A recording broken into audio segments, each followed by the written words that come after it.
All right, welcome back here. We'll reset everything right now. Appreciate everybody coming aboard. Thank you so much here. It is the National Football Show, and I'll make a point to you right here. Let me throw this at you. I said just a couple seconds ago that one of the best environments I've ever seen in baseball had to be what I saw last night at the bank. It was just absolutely spectacular.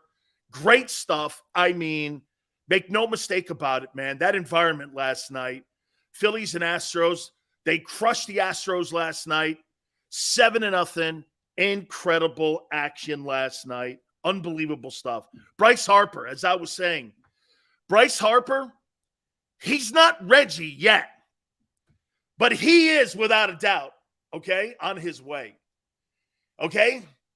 He is on his way. He is on his way. He's got to win it. He's got to win it to be put in that category as a Mr. October. But I said this just a couple seconds ago, and I'll say it again. He has to be in that category with Bonds. He's must-see television. Okay? He's must-see TV right now. Congratulations to you, Bryce Harper. I have an array of topics here. We're now at the halfway point of the NFL season here. And we're going to get into the topics here in a second. But I want to show you something here on what Jalen Hurts has afforded the Eagles. And I'm going to talk about Dak and also Jimmy Garoppolo here. All three of these guys. Let me say something to you here. You think Dak Prescott at $42 million is overpaid for the production and what he's giving the Cowboys? How many people think Dak Prescott's overpaid? Okay? He wins pretty good. I mean, obviously postseason record, he's got to get better there at that. But I mean, if you looked at Dak Prescott, he's not a bad quarterback, but $42 million? Do you think he's overpaid? Well, let me throw a stat at you. Jimmy Garoppolo, who makes $25 million now, it's cut down even more. He's got a higher completion percentage. He's got a higher win percentage. He's won 3 times more in the playoffs than Dak has. Relatively starting at the same time. You would never go like this. Garoppolo is overpaid. You know, you guys always say this about Jimmy G. Hey, Jimmy G's not the greatest quarterback. He outplays Dak. He outplays Dak. But because he doesn't make a lot of money, you're able to go get Christian McCaffrey. You're able to make those deals. Do you know why the Cowboys couldn't get a wide receiver? Take a look at the salary cap hits over the next couple of years because of Prescott's contract. The Cowboys wanted to make a move. They couldn't. You got a quarterback that's holding the franchise back because of his money. Dak Prescott holds the Cowboys back now. If Dak doesn't win a Super Bowl at $42 million, $45 million, he's not worth the investment. Right? So you've got to be very careful on how you're going to pay Jalen Hurts. Dak's holding him back. Dak has owned the NFC East. One of the reasons, again, that San Francisco, you would never say this. Garoppolo's salary is over the top. It's not. Shit, last year he was only a $27 million guy. He wasn't a $45 million guy, and he was outplaying the $50 million guys and Prescott last year. This guy's gone into places like Green Bay and Dallas in the playoffs and won. That's why San Francisco is in a pretty good place outside of the whole Trey Lance thing, which I don't think he's a good player. Watch this. I think he's a decathlete playing quarterback, which means I think he's a great athlete. That don't make him a quarterback. Justin Fields, they go out, and I don't get the Bears at all. So the Bears go out, and they deplete their defense, and they add a receiver. I personally think they added the receiver, Claypool, to keep him away from Green Bay because Green Bay made a bid for him. I think the Bears got Claypool from the Steelers to keep him away from the Packers. You got a couple of years left here. Why would you're kind of half-ass in if you're the Bears? You deplete your defense and you add a receiver. Okay, I guess. I don't get it. I don't get it. I just don't get that. So you're kind of half in. Some are saying, "Hey, way to go! You gave Justin Fields another weapon, and you gave him another weapon, a weapon. They don't have anything on that Bears team." And I'm like, "This. Wait a minute. I mean, you're half in.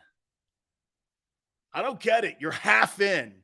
Anyway, this is where the Eagles are in first place in playing the football they're playing because Jalen Hurts is outplaying all these guys that are making the money, 46 million, 42 million. He's outplaying the Cardinals, Kyler Murray. He's outplaying Dak. We'll see what that game looks like in December. But he's doing it making $1.4 million bucks. Get this. Jalen Hurts is giving you $45 million worth of effort as a starting quarterback, making $1.5 million a year. Zach Pascal makes more. That's a fact.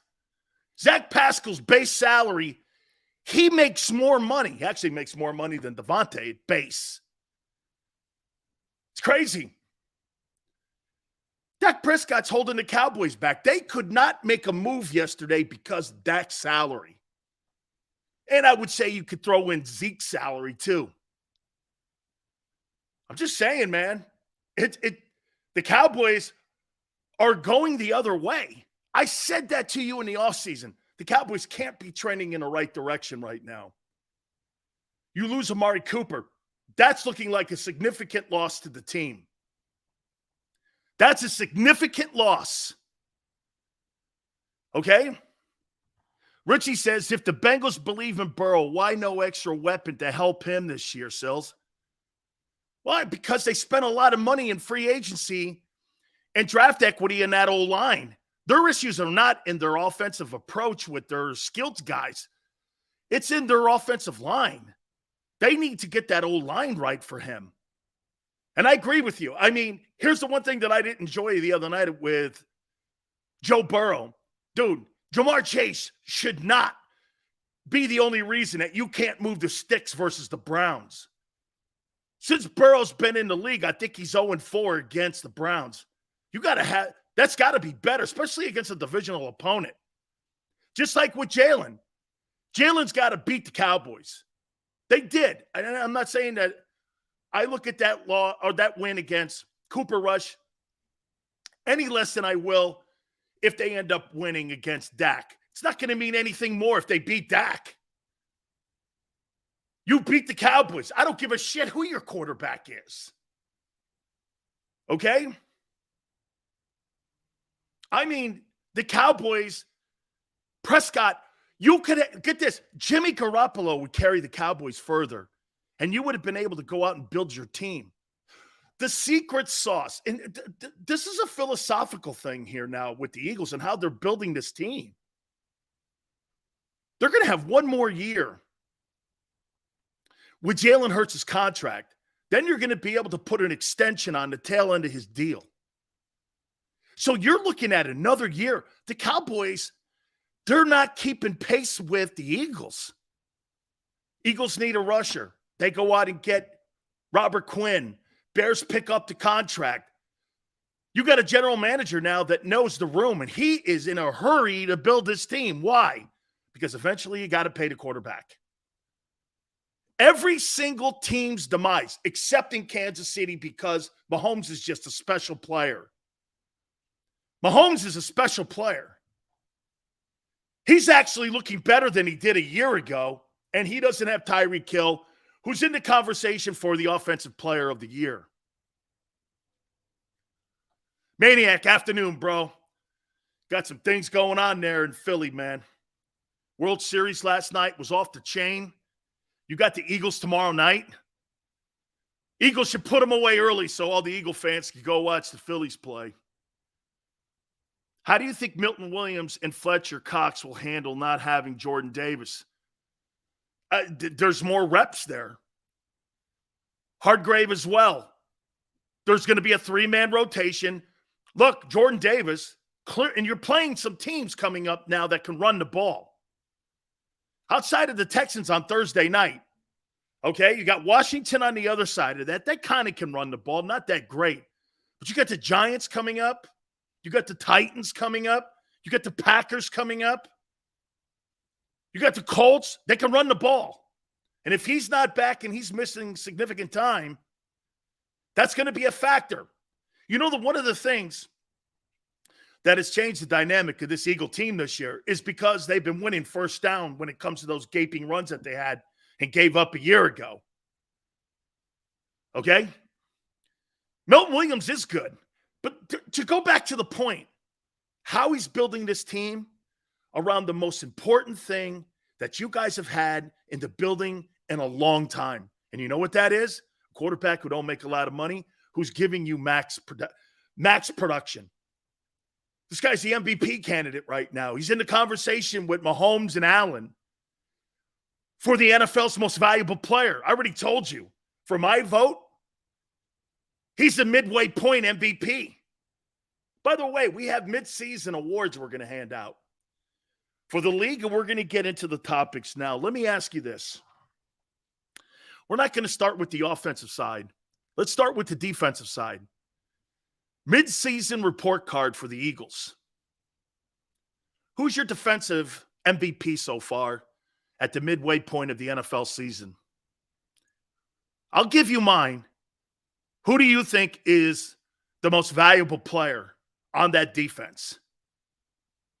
Who's been playing the best ball from Detroit all the way to Pittsburgh?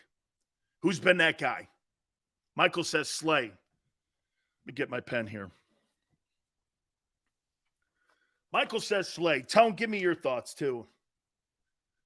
Slay, CJ, Bradbury. Look at all the DBs. Reddick.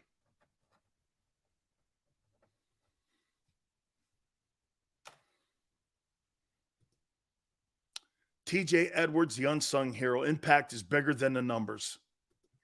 It's a man who watches football.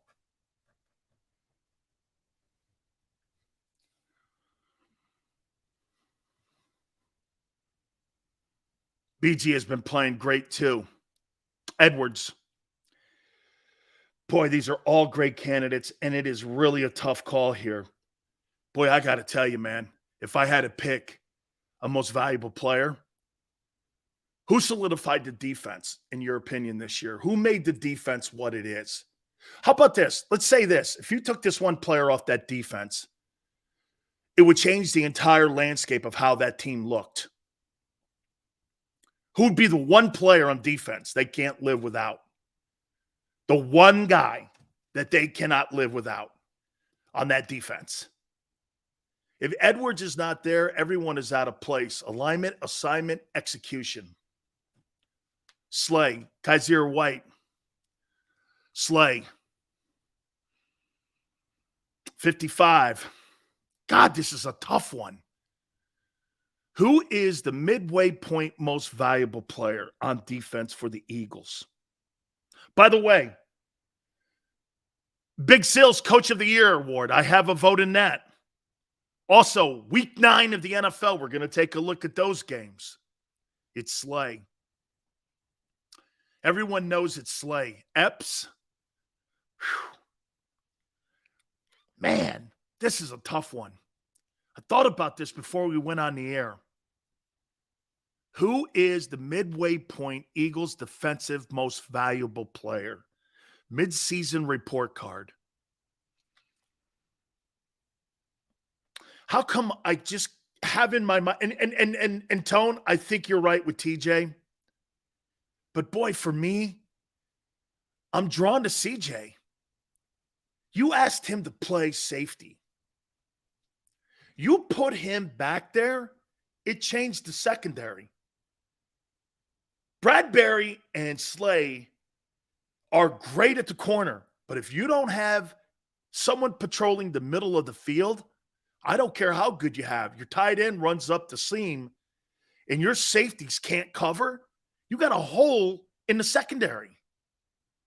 That guy has been so versatile and so important.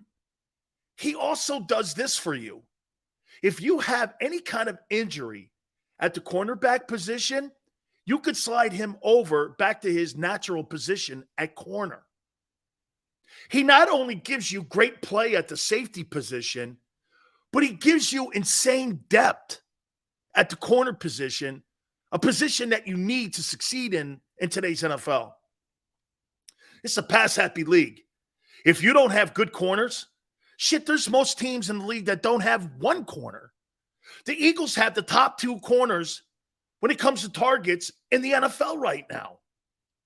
Then you add him to the mix, he solidifies the entire secondary. And the secondary has been the story of the defense this year. It's not been the front 7. Okay? Don't tell me about Pittsburgh. Pittsburgh's terrible. Washington is terrible. When we played them before, 9 sacks. Not doing anything, giving up 9 sacks. Doing nothing. Man, I think Gardner's just been playing. C.J. Gardner-Johnson has been playing his ass off, man. He is going to command a gigantic salary in the offseason. By the way, I do not believe he'll be an Eagle. Okay? Because the Eagles are going to want to pay him as a safety. And he's a corner. And he came to Philadelphia under the premise that he would play safety, but he's a corner. Played his entire career as a corner down in New Orleans. He's going to command enormous money in the open market. Then again, so is Bradbury. Hey, if I'm the agents for Bradbury and CJ, I don't accept a contract offer from the Eagles right away. I want to get in the open market and see what my value is. I would think the Eagles would too. Because you're gonna come in like Howie does, and you're gonna undercut these men. Like I said to you, you're gonna be able, thinking about it now, you're gonna be able to pay these guys. Why? Because Fletcher and Hardgrave are gone. That's $30 million. And if you want to pay top dollar for your 3 guys in the secondary, you're going to pay in excess of $45 million for those 3 guys. Okay? So you get to move some money around. Salary cap goes up. So you're going to be able to afford those 3, but you're going to have to pay max dollar for those 3 guys. Would you? I would. That's as good a secondary as there is. And that's as good a secondary I think the Eagles have had in a long. Would you make this comment? That's the best secondary that the Eagles have had in years. They are really outstanding. That's a good-looking football team back there. I think he's the midseason most valuable. I agree with Tone. TJ Edwards, he's the glue to the whole thing. He is. He's the glue to it. But CJ, man, he plays great every freaking game. I watch him making play after play after play. Fee says it's the best secondary since the 2002 to 2004 Eagles. Jay, I think you got to keep them together. Darius Slay is on fire. I love Brandon Graham as a leader and a voice on the defense. Everybody gives everything they have to Brandon Graham. Love the guy. Man, you have to have guys like that in your huddle. Kind of like the Chris Longs of the world, that everybody gravitates to. They see leadership. They love guys like that, right? Brown and Lito Shepherd, those guys were exceptional secondary guys as well. The team looks a lot different with the quarterback making $1 million compared to 20 to 40. RJ, that's the key to this whole thing on why the Eagles are 7-0 and soon to be 8-0. The quarterback doesn't make shit, and he's playing out of his mind. Okay? He's playing out of his mind. He's playing MVP. Get this. Jalen Hurts is the is the most undervalued player in the league this year. You understand that? He is the most undervalued and underpaid man in the NFL this year. Am I wrong? 1.4? 1.4 for that? For MVP caliber football. You got guys that are the backup on the Eagles makes $2.5 million. Gardner Minshew makes more than Jalen Hurts. Double. Double the money. You got a backup quarterback every time that walks into the Eagle quarterback meetings. When they sit there and talk with Nick and Shane Steichen, Jalen Hurts knows the backup makes more than him. That's another thing to think about. Wow. That guy's paycheck on every Tuesday is bigger than mine. And I'm the starter, and I'm an MVP candidate, and I don't make shit. This guy makes the league minimum. That is such... No wonder Philly loves him. And I'm talking to Eagle management over at the NovaCare Center. They must be stroking his ego every day, thanking him that they can go get a Robert Quinn or an A.J. Brown and pay him $20 million. That guy makes 19 times the money, A.J. Brown, than what Jalen Hurts makes. Now, I'm sure they're saying this to him at the NovaCare Center. Your time's coming. I'm sure they're saying this. Okay? RJ says Hurts can't play with a bad line. Well, we don't know that yet. We don't know that yet. I'll tell you what, if I have a bad line and I'm Joe Burrow, I wish I had Jalen's wheels. I wish I had Jalen's wheels. See, that's the one thing that a mobile quarterback can do for you when you don't have all the pieces in your huddle. You can cover some of the deficiencies in your huddle. When you have a drop-back quarterback and he can't move, ask Carson Wentz how that feels. When you can't and you're not mobile, and because of the salary cap, I'll say this to you guys. This is why I think a lot of teams, and I think some of you are right here, I think the trend is going towards more of the mobile guy and maybe not the drop back. Why? Because you can't put 5 O-linemen together in today's NFL. Look at all the shitty O-line play. It's almost impossible. And if you don't have a guy who can get out of the way, your football team's going to lead the NFL in sacks. And your quarterback is going to be on his back half the season. Look how many times Joe Burrow's been sacked. Hey, Joe Burrow's put up an incredible resume already in a year and a half or 2 years now. He's put up a great resume. Won an AFC championship, okay? Won a division title. Took a team to the Super Bowl. Okay, he's already – but look how many times he's been on his head. If you're Cincinnati, you're concerned about that because, hey, we say this about Jalen all the time, running. Well, Burrow gets sacked more and takes more hits than Hurts does now. You got to fix that. Okay? Got to fix that. Champion says, fly, Eagles, fly, on the road to victory. We haven't had to sing that, and I don't think we're going to have to sing that because I think you're going to be favored in every game the rest of the way out. Hurts has top wide receivers. That's okay. The Eagles are the most complete team in the league. You're making excuses for a team building a team around the kid. You're trying to come up with something to say negative about Jalen that he has no control over. Howie Roseman has put together a football team that is the most complete team in the league. That's a luxury. By the way, our baseball analyst is going to be Kurt Schilling. He's going to join us in hour number 2. Hour number 2. We'll have Kurt Schilling on, and we'll talk about last night's 7-0 victory over the Astros.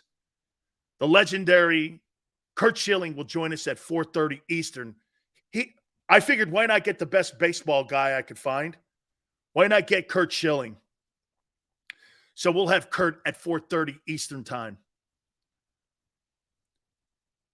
Chauncey Gardner can play safety, linebacker, slot, corner. How much? Dude, Leo, he is a great football player. Okay? He is a great football player. Rage, I love Curt Schilling.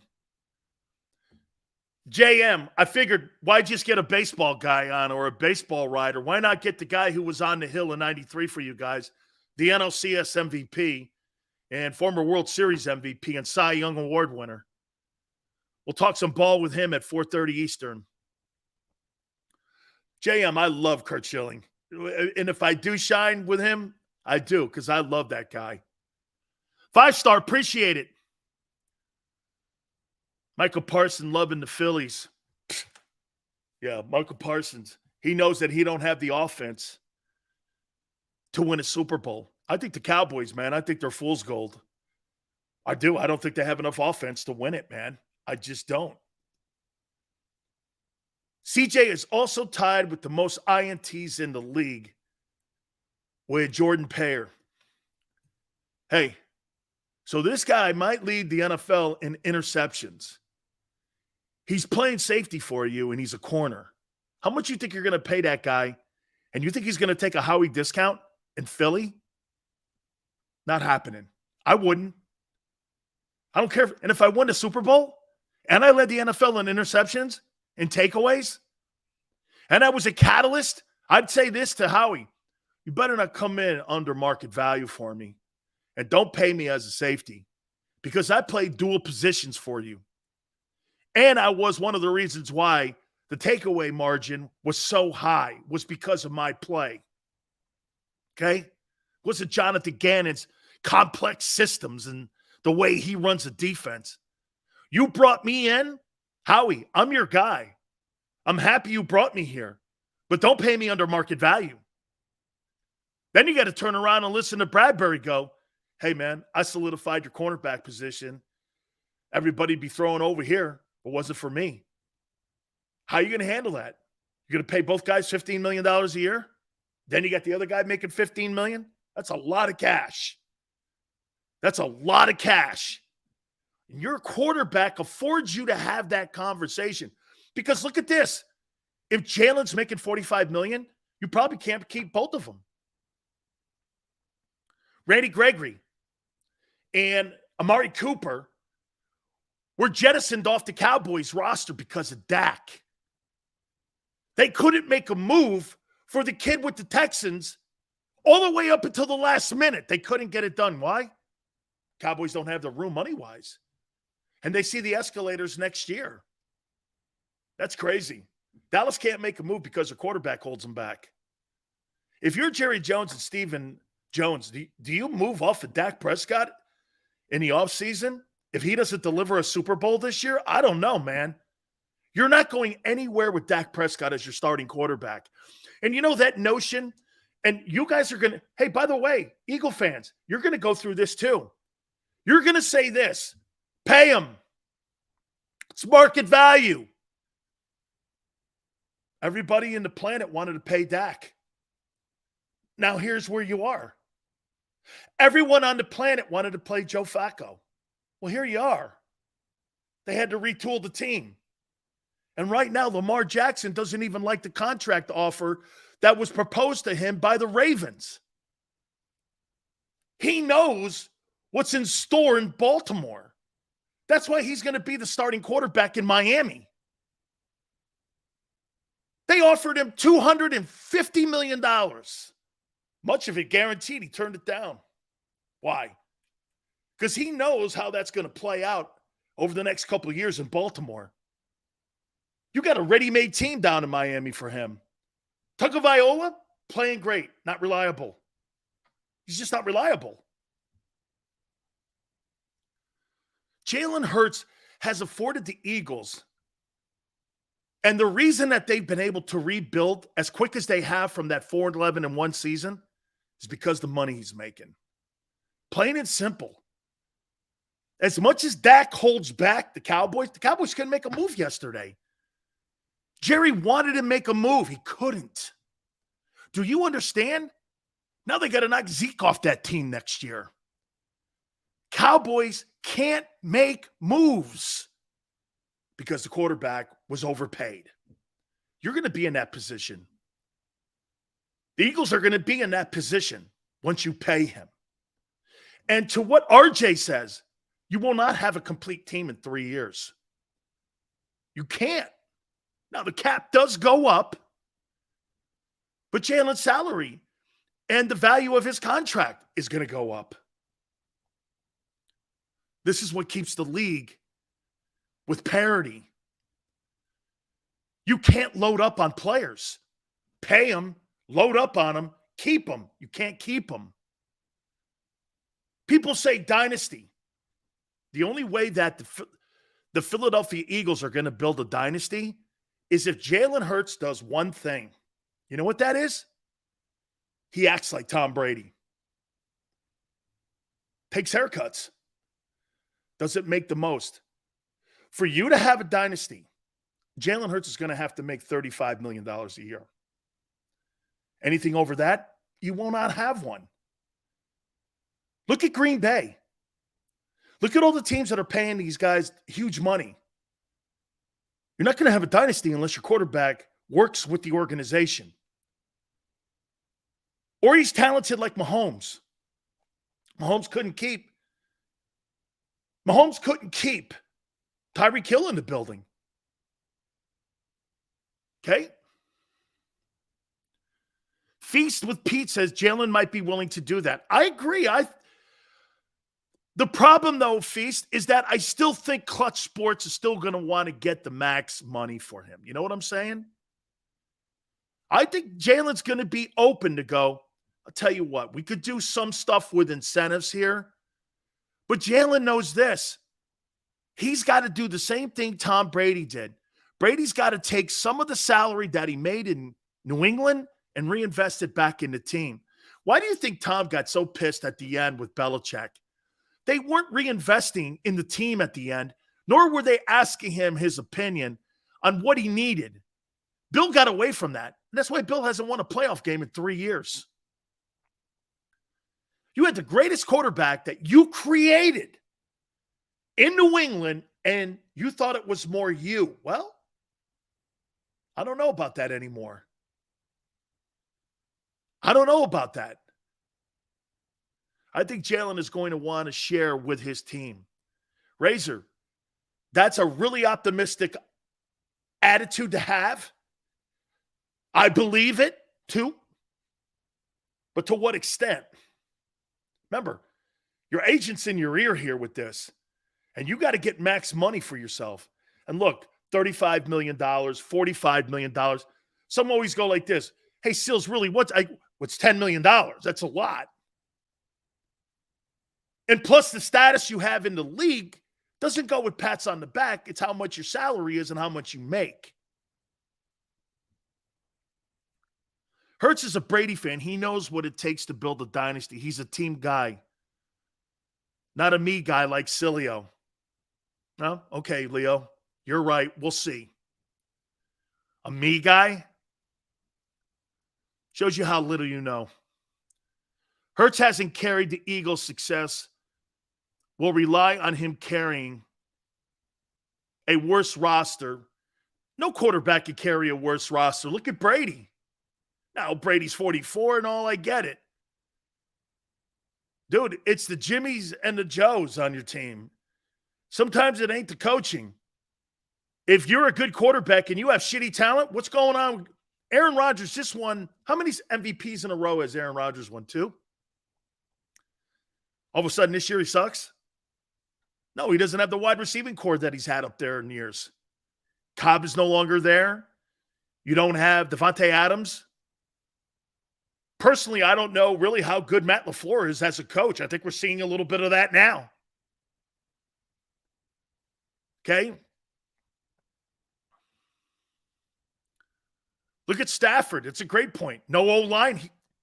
Matt Stafford just won the Super Bowl. He sucks.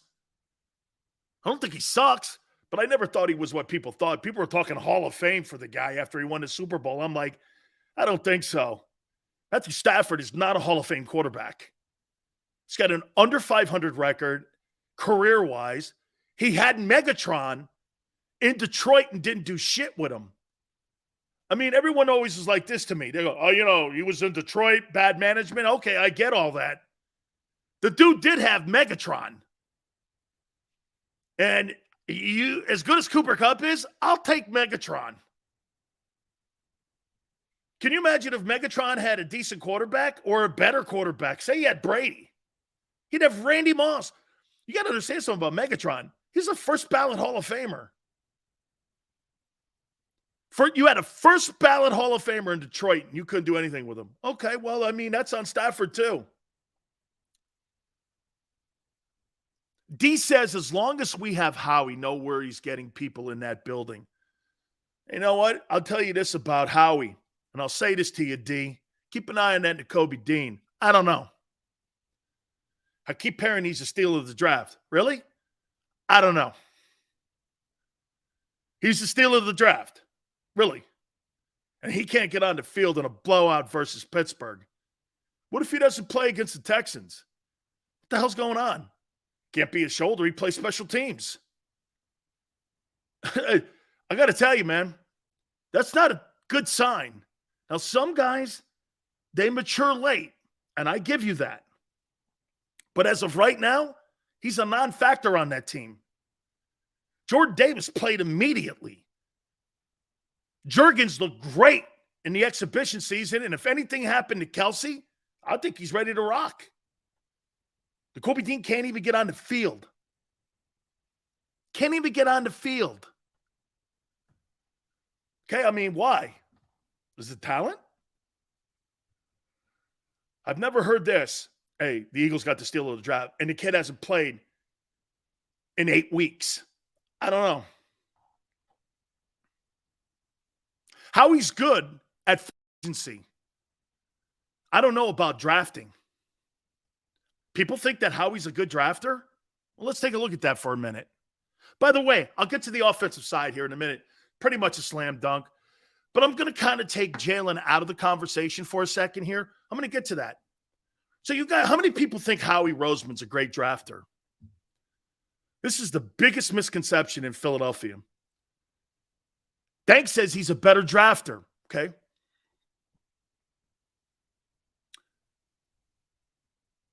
Well, Daniel, we'll see if my takes are a clown take. I'll point it out to you here. You think he's a good drafter, okay? He's average at best. Last 2 seasons have been solid, though. They've been his best, I think. 50-50, Stacy. I don't think he's a great drafter. 50-50. Let's look at this. He failed on Jalen Reagor. So what did he do? He went in free agency and got A.J. Brown. Devontae looks like a good player. He does. So that's kudos to him. But a massive failure. And by the way, he really hasn't drafted a wide receiver with any kind of impact in his entire tenure since he's been in the building. Deshaun Jackson, probably. Okay? That's 12 years ago. So what happens? He went in free agency. He's completely blown out loud at cornerback. Both your corners and CJ are free agents. Slay, Bradbury, and CJ are all free agents.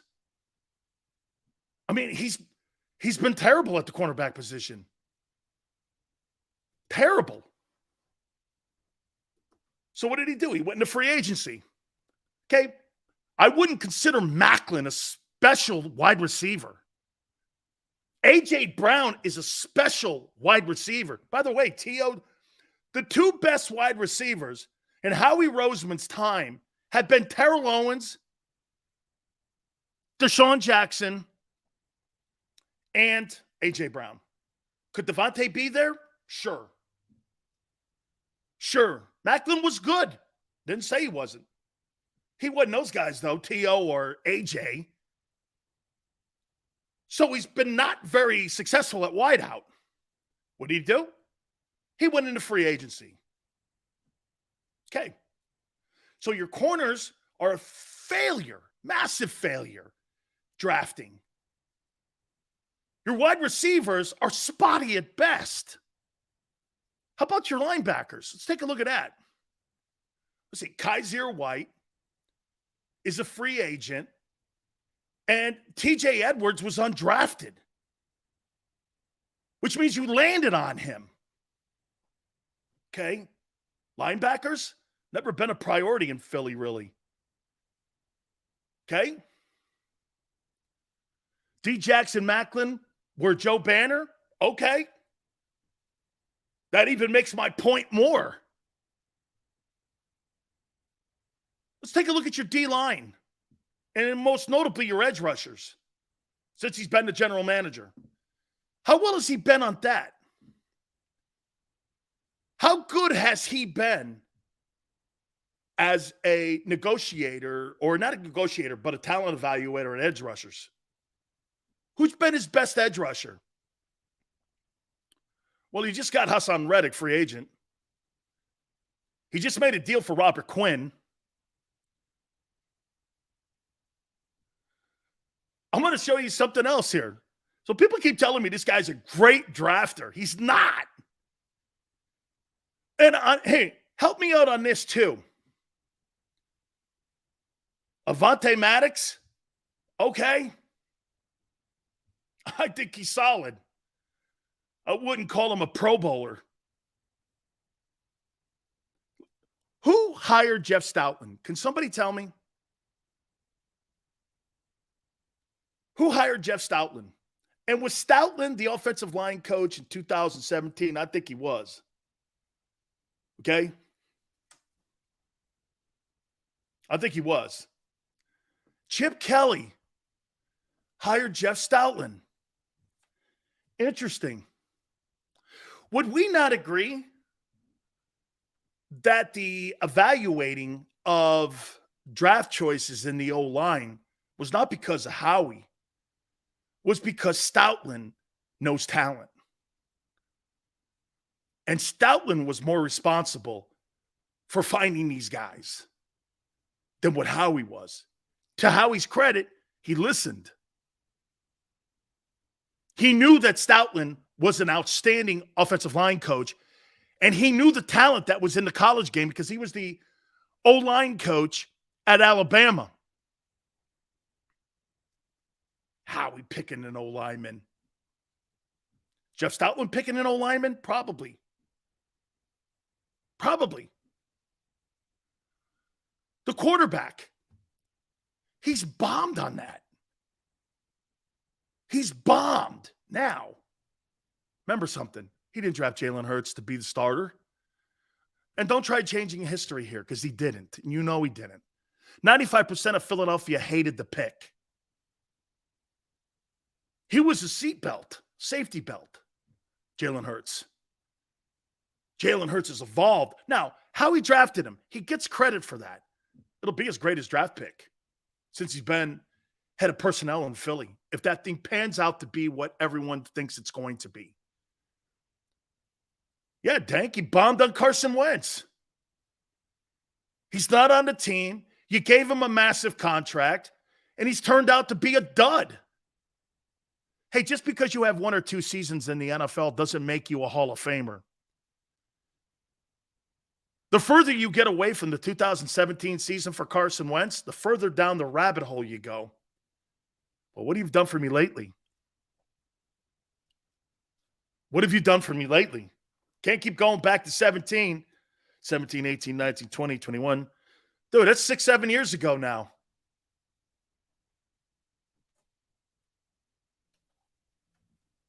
Holy cow. Is that right? Tone, I'll have to go back and take a look at that. That's incredible. Stoutland was the O-line coach under Butch Davis at the U from 07 to 2010. Holy cow. I'm going to get Jeff Stoutland on the show. I'm going to go through Butch Davis. He was the O-line coach before. That's right. And then Mario took over. Mario was the O-line coach after him. No wonder they had Bryant McKinney, Brett Romberg, and all them dudes down at UM.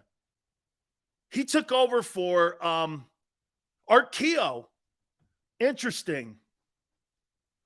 Oh my God, I completely forgot about that. Jeff Stoutland, I'm going to reach out to him. Thank you. Hey, Tone, I had completely forgotten that. Okay? My point, again, circling all the way back, Jalen affords that guy the ability to plug holes, and he has. But remember, like I told you guys, the Eagles have 14 free agents at the end of the year. He's going to have to completely rebuild the football team in many places in the offseason. The team you see right now may not be back intact. Success leads to people wanting to get more and get paid. Am I saying he's a bad GM? Daniel, no. No. And I'll tell you why he's not a bad GM. He's developed Andrew Berry, who's now in Cleveland, Joe Douglas, who's now with the New York Jets. Also, Andy Weddle in Pittsburgh is the assistant general manager. Absolutely not. But he's a capologist. He's not really a talent evaluator guy. He came up the ranks in Philly as a capologist, not a talent evaluator. And as long as you know your role and you're not in the way, he's really good. This is why he's good at looking at players that are in. He's better at free agency. You know what? Here, I'll give you this. He's the East Coast version of Les Snead with the Rams. Les Snead. Would you say that Les Snead is really a great talent evaluator? I don't know. Jeff Fisher drafted Aaron Donald. Jalen Ramsey was in a deal with the Jags. And Matthew Stafford is a free agent. Cooper Kupp, probably he landed there. But what did Les Snead draft? Les Snead's a free agent guy too, just like Howie. I'm going to tell you something else too. Howie does something today that general managers back in the 80s and 90s would be unwilling to do. Make trades. It's a new wave of GM. Howie still kind of holds on to those first-round picks. Okay? He does. And by the way, again, I am completely not saying he's not a good GM. I am not saying it. He's just not a good talent evaluator when it comes to drafting. Here's something else he's done.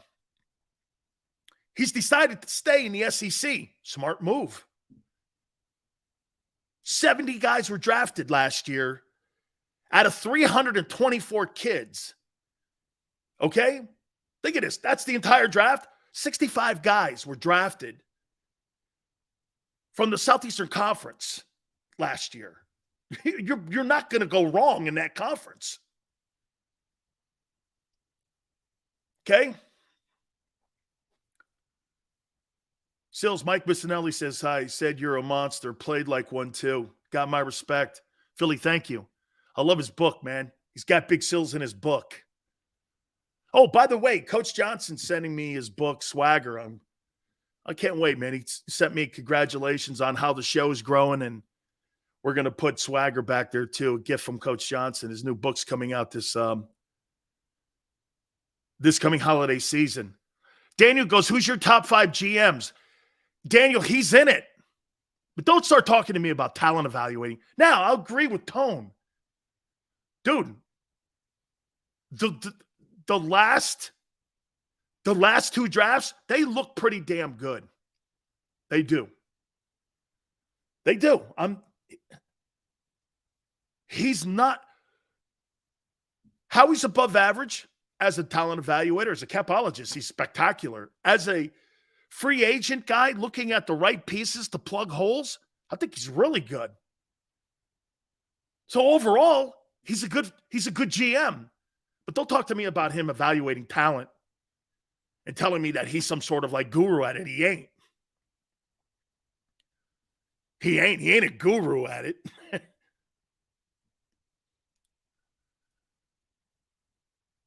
Dude, Derek, I think the free agent deals that he's made, look at what he's done. He's brought CJ in, Darius Slay. Your boy Reddick is playing. He's got Bradbury. These guys are all playing. He made a trade for AJ. Dude, I mean, I've never, here, I'll tell you something too, to give Howie some kudos here. I've never seen a boatload.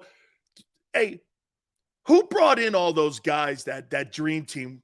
Tone, what year was that dream team?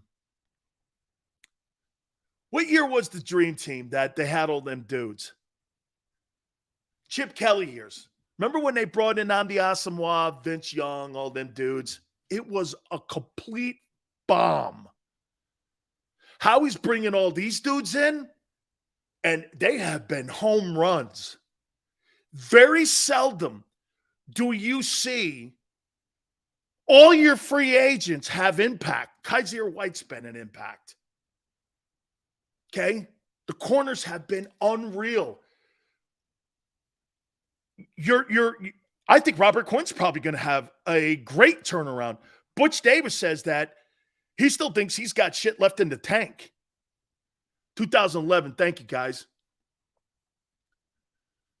Okay?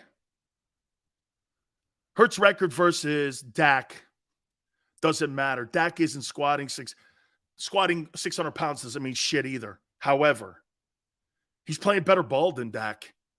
I don't care what anyone says. The only thing that Dak has over Jalen Hurts is a bigger paycheck. That's it. And more people kissing his ass about how good they think he is. Dak Prescott is Kirk Cousins or Jimmy Garoppolo, but he wears a cowboy helmet. So there's a different distinction. Dak Prescott's not better than Garoppolo. He beats in him every career stat almost. Completion percentage, win percentage, playoff record. Both guys are hurt. Garoppolo's better than Dak. He's proven it. He's won more. He's beaten him. I don't know. I think he's got a better coach too. And Kyle Shanahan. I love how people take the eyeball look and they don't really look through the numbers and such. But if you put the numbers next to one another, Jimmy G beats him. Jalen Hurts squats more than Sills. Paid for this. M. Reyes, not in your life, brother. Big Sills was 815. That ain't happening. There's nothing in a weight room Big Sills will lose to Jalen Hurts at. Nothing. Okay? Jimmy G teams bailed him out? Okay, sports. Then how come Shanahan's 9-29 without him? Can you answer that one? He's 9-29. Okay? 815, baby. And that's not without a squat suit. Hurts has technically a Pro Bowler last year because he was an alternate. Please. What was he? Okay. Blake Bortles made the Pro Bowl.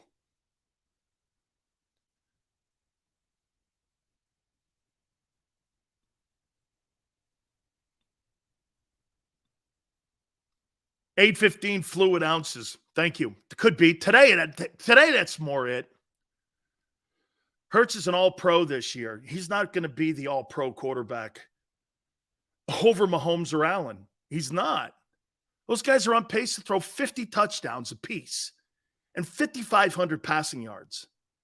And they play in the AFC. You're not going to have that. He's going to be a Pro Bowler, though. Okay? But he's not going to be an all-pro. You're not beating those two guys out unless somebody gets hurt. Both those guys have to get hurt. Okay? Hey, by the way, I'm an alternate Pro Bowler. Don't let me have to prove that to you because in today's landscape, Big Sills has to always prove that. Oh, to represent the NFC, that's the Pro Bowl, not the All-Pro team. The All-Pro team is combined the two conferences. They combine the two conferences. That's the team you really want to make is the All-Pro team. You have 4 All-Pros at the position. Okay, first, second, or third team, I could see him being third team for sure. Leo goes, prove it.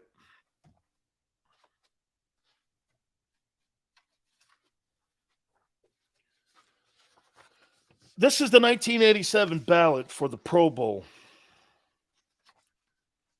I had it in a scrapbook. It came out. My daughter wanted to show it. And these are all the alternates that you can have for the Pro Bowl. There's Jerome Brown on there, too. Think about that. Jimmy Johnson and both tackles in 1986 made it on the Pro Bowl ballot. Leo, take the rest of the day off. How's the lower back after that, big boy? Robert, not good, man. I took 3 aspirin before I came on the air here. Thanks, Leo. Hey, I did take 3 aspirin. Hey, that 8:15 and 6:05, bro.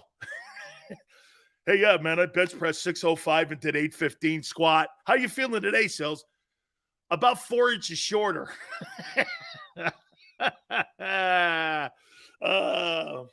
T. Cara, I have to have the evidence today because people call me out on it all the time, man, because I'm such a shit talker. Dude, here, one thing is for sure. Big Sills talks like an all-pro. I'm not. Okay, I'm just an enormous shit talker, okay? I am. We're going to get to the offense here. Look, if you had to pick an offensive MVP for the Eagles at the midway point with the report card, midway report card for the Eagles, Jalen Hurts is hands down the most valuable player. But who would be the alternate? Who would be the ultimate? Thank you, T-Card. Who would be the alternate MVP on offense? Okay? Who would be the alternate? If you had to pick an alternate MVP to Jalen Hurts, AJ? Not Lane Johnson? Oh, we're going to do league. We're going to do the midway report card too for the league. I'll give you my take on the league. Tone says AJ.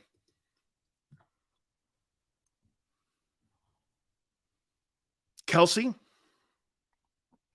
AJ Brown, Miles Sanders.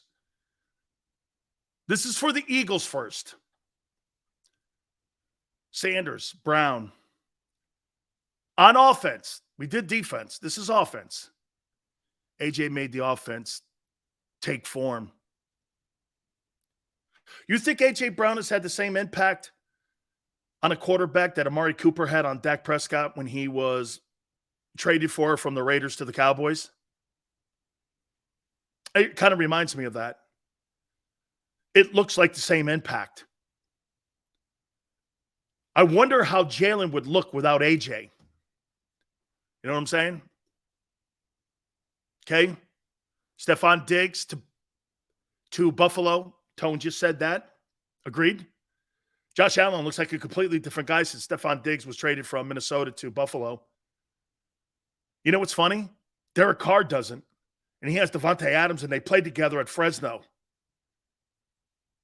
Like, that thing is so far disconnected. Hey, and by the way, CeeDee Lamb, dude, you don't help that guy out.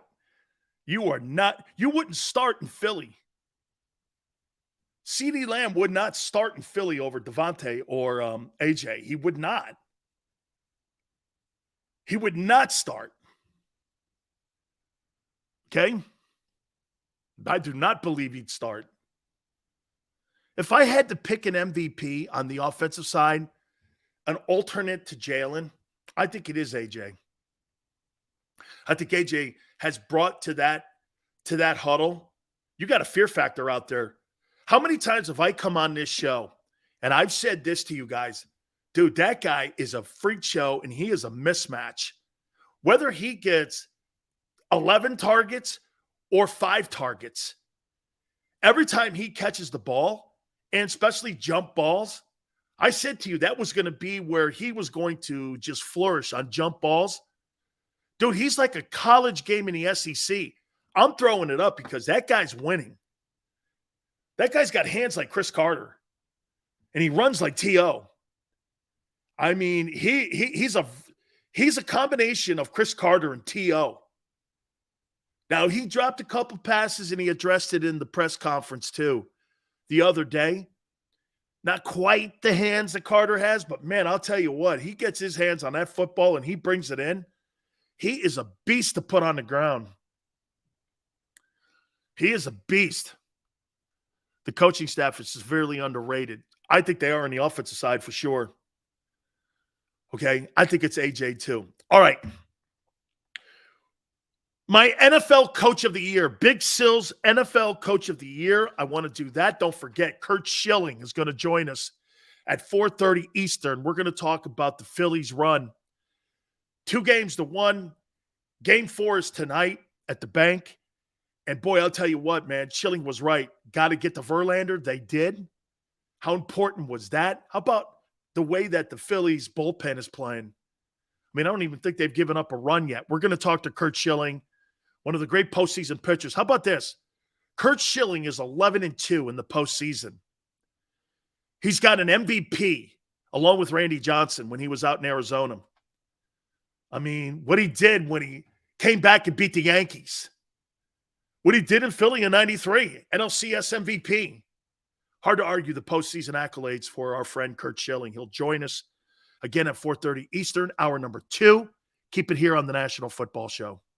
Philly sports fans, I'm Tom Giordano from Ponley Hockey Giordano. First and foremost, thank you for watching the Ponley Hockey postgame show. But right now, we're giving away tickets to the World Series. Follow Ponley Hockey on Instagram and check out our posts for your chance to win tickets to all 3 Phillies home games. Go Phillies and go Birds. Welcome